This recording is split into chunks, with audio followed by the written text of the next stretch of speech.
點解我哋要將一啲真實有嘅地方變咗做虛擬呢？點解有真我哋又要去整個假嘅出嚟呢？就譬如話我今次做嗰個麵包櫃啦，佢其中一個係俾我好多動力可以做一啲譬如話而家市面上見唔到嘅麵包或者甜品嘅樣。呢嚿嘢喺現實入面佢係可以存在，但係入面又有好多細節，其實藏咗好多我自己內心入面嘅幻想。想拍一個沙漠景咁樣，其實你係唔會有一個資金去到沙漠度拍噶嘛。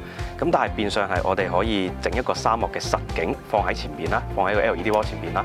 咁然之後個背景係一個沙漠嘅 CG 嘅景啦。變相我哋就可以喺一個廠房裏邊無限去旅行去拍攝咯。現實環境嘅問題，而再因為綠幕嘅阻隔，令到個演員未必感受到件事。